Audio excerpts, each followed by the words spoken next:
Welcome to easy English 222। बच्चों आज एक नए तरीके से आपको पढ़ाते हैं। बेसिकली आमतौर पे जो स्टूडेंट्स होते हैं वो रूटीन लाइफ से तंग आ जाते हैं।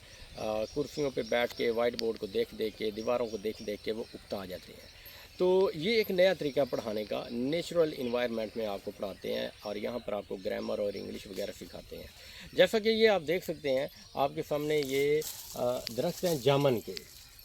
तो अभी फ़िलहाल इनकी जो पोजीशन है वो ये है कि इनके ऊपर बूर वगैरह निकल रहा है और कुछ ही महीनों तक इसके ऊपर जो फल है वो बिल्कुल तैयार हो जाएगा, फिर इसको तोड़ा जाएगा।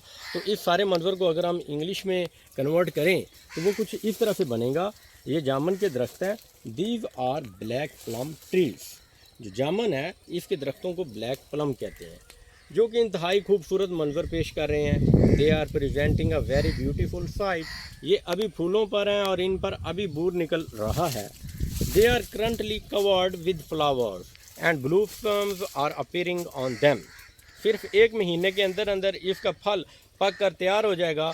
With in just 1 month the fruit will ripen and be ready for harvest. फिर किसान इस फल को तोड़कर मंडी में बेचेगा और अपने बच्चों के लिए रोज़ी कमाएगा। Then the farmer will pick the fruit, sell it in the market and earn a livelihood for his children. अच्छा, ये जो तरीका है ना, इस तरीके से बेसिकली पाकिस्तान, इंडिया और बांग्लादेश जैसे मुल्कों में इंग्लिश इस तरह की बोली जाती है। अब अगर प्योर अंग्रेज़ होगा, नेटिव लैंग्वेज को जो जानता है, वो इसी मंजर को कैसे बोलेगा, कैसे पढ़ेगा, उसकी वर्डिंग क्या होगी, उसकी साउंड क्या होगी, वो मैं आपके सामने बोल के आपको बताता हूँ। अभी जैसे ही मैंने लाइनें इंग्लिश की पढ़ी हैं आपके सामने पाकिस्तानी अंदाज में, तो सारी लाइनों की आपको लफ्ज़ ब लफ्ज़ समझ आई। लेकिन अब शायद आपको थोड़ी सी दिक्कत हो समझने में, क्योंकि प्योर नेटिव इंग्लिश एक्सेंट में मैं इसे अभी बोलूँगा। लाइनें वही हैं, लफ्ज़ भी वही हैं, लेकिन बोलने के अंदाज में थोड़ा सा फ़र्क होगा। देखिएगा, वही लाइनें हैं। These are the black plum trees. They are presenting a very beautiful sight. They are currently covered with flowers and blossoms are appearing on them. Within just 1 month, the fruit will ripen and be ready for harvest. Then the farmer will pick the fruit, sell it in the market, and earn a livelihood for his children. तो अभी शायद आपको समझ ना आई हो। असल में होता ये है कि जब अंग्रेज़ बोलते हैं तो वो लफ्ज़ों के दरमियान जो गैप है वो बहुत कम रखते हैं।